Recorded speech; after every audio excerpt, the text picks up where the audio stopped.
Hello मेरे प्यारे बच्चों। आज जीन विलियम फिट्ज़पैट्रिक का पार्ट 3 मैं आपको पढ़ाने जा रहा हूं और उसमें कुछ प्रमुख संप्रत्यय रह गए थे, तो उनको जो बाकी संप्रत्यय उनको मैं पूरा करने वाला हूं। उनको पूरा करने से पहले किसी ने क्या खूब कहा है, ये जीवन है साहब, उलझेंगे नहीं तो सुलझेंगे कैसे, और बिखरेंगे नहीं तो निखरेंगे कैसे। इसलिए अपने आप को निखारने के लिए बिखरना ज़रूरी होता है। ठीक है, तो सभी बच्चों को फिर से जय श्री कृष्णा। और आज हम पढ़ेंगे कुछ प्रमुख जो संप्रत्यय थे, उसमें मैंने पिछले 2 वीडियो में डाल चुका हूँ। पहला वीडियो भी देखिएगा, दूसरा वीडियो भी देखिएगा। दूसरे वीडियो में जैसे मैंने मानसिक संक्रिया बताई थी, आपको स्कीमा बताया था, स्कीम्स क्या होते हैं वो बताया था। ठीक है, और जिन बच्चों को कोई भी चीज़ अगर समझ नहीं आ रही तो नीचे दिए गए कमेंट्स बॉक्स पे लिख कर मुझसे पूछ सकते हैं, मैं इसका उत्तर दूंगा आपको। ठीक है, चलिए स्टार्ट करते हैं। अगला संप्रत्यय है इक्विलिब्रेशन, सामीकरण। ठीक है, तो सामीकरण में हमने आपको देखिए नीचे देखिए पहले, इसके द्वारा बालक आत्मसातकरण और समायोजन के बीच संतुलन कायम करता है, बैलेंस कायम करता है। देखिए ये आत्मसातकरण और ये समायोजन। तराजू देखा आपने, तराजू अगर एक भी तरफ अगर ज़्यादा वेट हो जाता है तो संतुलन बिगड़ जाता है। तो ये जो सामीकरण है, आत्मसातकरण और समायोजन के बीच की कड़ी होता है। ये इन दोनों को क्या करता है, बैलेंस करता है। कैसे करता है, आइए चलिए देखते हैं ऊपर थोड़ा सा। ये देखिए यहाँ पर क्या है, आत्मसातकरण के बाद आता है साम्य अवस्था, जिसे संतुलन कहते हैं। फिर आती है नई परिस्थिति, न्यू सिचुएशन। फिर आता है असंतुलन, डिसइक्विलिब्रेशन। और फिर आता है समायोजन या समंजन, एकोमोडेशन। चलिए इसको समझाते हैं क्या चीज़ है ये। ठीक है, तो इक्विलिब्रेशन, सामीकरण क्या होता है। ठीक है, तो मैं आपको एक छोटा सा उदाहरण पेश करता हूँ, एग्जाम्पल देता हूँ आपको, ताकि आपको ये चीज़ अच्छी तरीके से समझ में आ जाए। अच्छा, अक्सर आप लोग घर पे देखते हैं, आपके घर पे ही है, जब छोटे बच्चे होते हैं तो माँ बाप उन्हें जो सिखाते हैं उनको मान लेते हैं, है ना। माँ बाप जो भी सिखाएंगे छोटे बच्चों को कि ये शैतानी ना करो, ये खाना मत खाओ, इस तरह के कपड़े मत पहनो। ठीक है, तो बच्चे उनकी बातों को क्या कहते हैं, सत्य मान लेते हैं। ऐसे ही एक परिवार था, एक फैमिली थी, बहुत अच्छी फैमिली थी। हाइजेनिक फूड वहाँ बनते थे बहुत सारे हाइजेनिक फूड बनते थे, और वैसे बच्चों के अंदर भी डाल रखा था कि आपको हाइजेनिक फूड खाना है। बहुत सिस्टम से उनकी फैमिली में वर्क होता था। ठीक है, तो वहाँ पर क्या होता था, वहाँ पर डिफरेंट टाइप के जो फूड होते थे वो बनते थे, मेकिंग होते थे। ठीक है, तो उनमें से बच्चों को वहाँ पर जो उनके खाने में सबको सूप पीने की आदत थी। किसकी आदत थी, सूप। डिफरेंट टाइप के जो सूप उनके यहाँ बनते थे, खाने के बाद पीने की आदत थी। तो वैसे बच्चों को भी सिखाया गया सूप के बारे में। तो सूप के बारे में ये बता, सूप बहुत अच्छा होता है, सभी प्रकार के सूप बहुत अच्छे होते हैं। बच्चे के दिमाग में ये मेंटल स्ट्रक्चर बना दिया गया है कि सूप कोई भी हो, कैसा भी हो, बहुत अच्छा होता है। ठीक है, मेंटल स्ट्रक्चर क्या रिप्रेजेंट करती है, बालक की स्कीमा को रिप्रेजेंट करती है। तो उसके सूप की स्कीमा को बना दिया गया उसके दिमाग में। ठीक है, चलिए, जिसे बच्चे ने क्या कर लिया, आत्मसात कर लिया। तो किसको आत्मसात कर लिया, सूप को। सूप को आत्मसात कर लिया कि कई प्रकार के जो सूप उसके घर में बनते हैं वो सब अच्छे होते हैं। चलिए आगे, फिर उसने अपने दिमाग में उसको बैलेंस कर लिया, संतुलित कर लिया कि हाँ सूप सभी प्रकार के बहुत अच्छे होते हैं। फिर वो एक दिन अपने न्यू फ्रेंड, अपने मित्र के जो नया नया बना था उसके क्या गया, घर में गया। अच्छा, अपने घर की सिचुएशन में और दूसरे घर की सिचुएशन में अंतर तो होता ही है। तो नए घर में जो अपने नए दोस्त के यहाँ जो घर बना था उसके यहाँ गया, तो उसके यहाँ भी खाना आना था, परोसा गया। जब पता चला कि यार सूप उसके यहाँ बनेगा, तो बालक के स्कीमा में ये था कि यार सूप तो बहुत अच्छा होता है, मेरे फादर ने बताया था सभी प्रकार के सूप बहुत अच्छे होते हैं।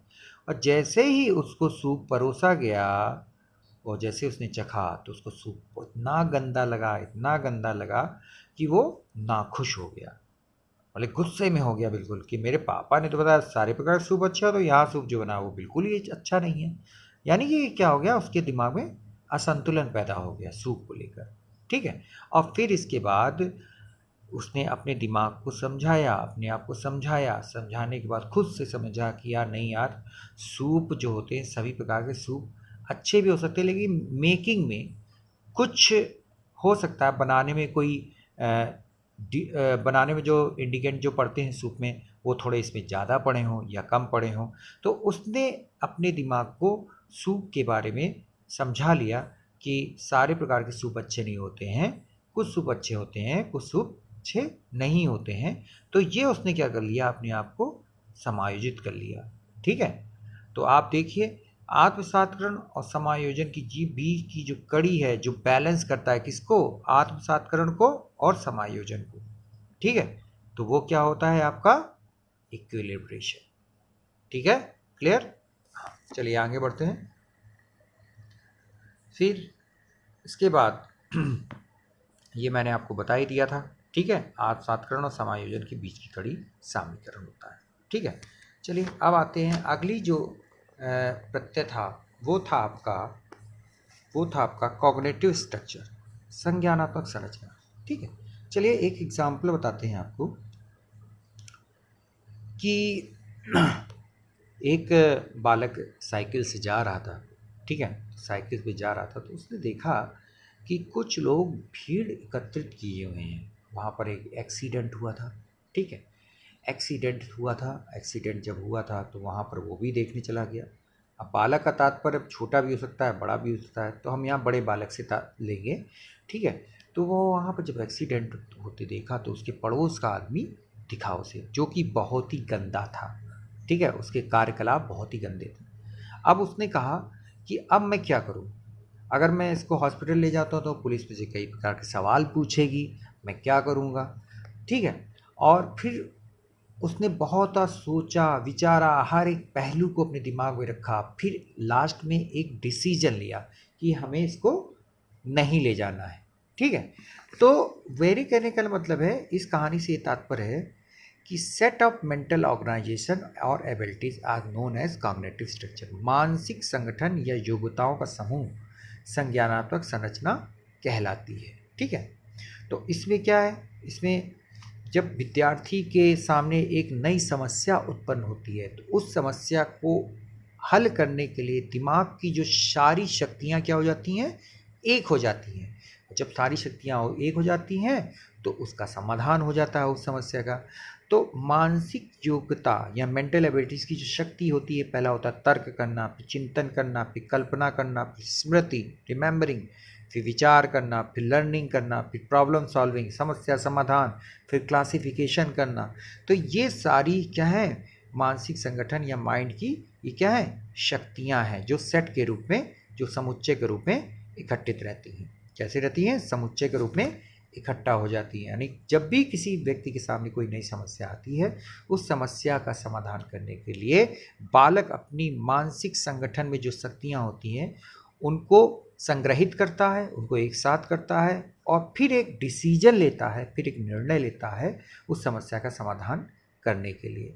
आई थिंक आपको ये भी अच्छी तरीके से समझ में आ गया होगा कि मानसिक संगठन क्या होता है। ठीक है, मानसिक संगठन या योग्यता का समूह क्या कहलाता है, संज्ञानात्मक संरचना कहलाती है, आपको मालूम है। ठीक है। अच्छा, एक चीज़ ये है कि हम जब वातावरण के साथ समायोजन करते हैं, हमने आपको बताया था एडेप्टेशन में कि पर्यावरण के प्रति अपने आप को ढाल लेना, जहाँ जैसा माहौल हो वहाँ उसी प्रकार से अपने आप को ढाल लेना। ठीक है। तो ये होता है अनुकूलन। ठीक है। तो वातावरण के साथ समायोजन संगठन का ही परिणाम होता है। समझ गए।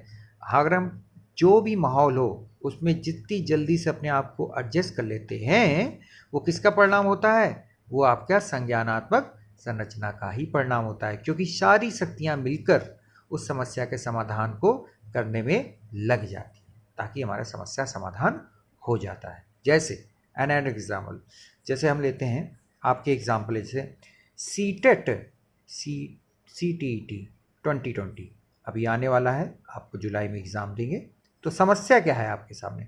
समस्या है सीटेट 2020 निकालना।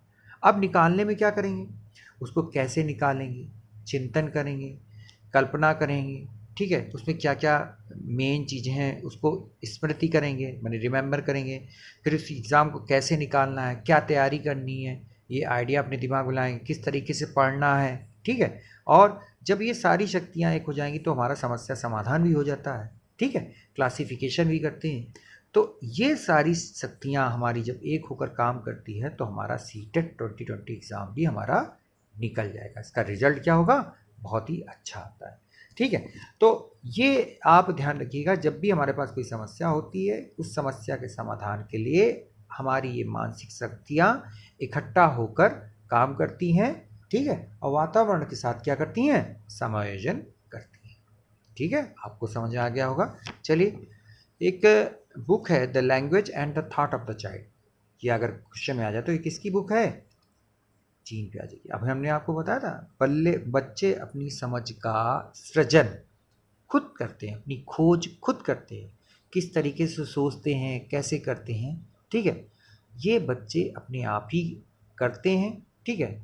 और इन मनोवैज्ञानिक जो गतिविधियां हैं, ठीक है, इनको उनके पेरेंट्स को अच्छी तरीके से देखना चाहिए और बच्चे को खुला छोड़ देना चाहिए स्वतंत्र रूप से कि देखिए बच्चे करते क्या हैं, क्या क्या एक्टिविटी करते हैं, उनकी एक्टिविटी में क्या खोज होती है, ठीक है। इसी पर आधारित था language and the thought of the child, जो कि जीन पियाजे ने पुस्तक लिखी थी। चलिए नेक्स्ट टर्न पे हम नैतिक विकास कह रहे हैं मुझे, ठीक है। नेक्स्ट टर्न पे हम संज्ञानात्मक विकास की जो स्टेजेस हैं उनके बारे में एक एक करके पढ़ेंगे, अध्ययन करेंगे। तो आई थिंक आप लोग को आज की क्लास भी अच्छी लगी होगी, ठीक है। इसको पढ़िएगा अच्छे तरीके से, एक बार समझना है, 2 बार समझना है, अच्छी तरीके से इसको रीड करिएगा और रीड करने के बाद अपने नोट्स खुद बना लीजिएगा, ठीक है। बाकी मैं पीडीएफ बहुत जल्दी आपको समराइज़ करूँगा और समराइज़ करके फिर उसको आपको दूंगा, ठीक है। चलिए, मुस्कुराते रहिए, हंसते रहिए और टेंशन मत लीजिए। लाइफ टेंशन लेने का नहीं है, लाइफ क्या करना है, मेहनत करने का है। मेहनत करके अपने डेस्टिनेशन को पाइए और अच्छे तरीके से पढ़ाई करिए और हंसते रहिए, मुस्कुराते रहिए। बाय बाय, टेक केयर, जय श्री कृष्णा।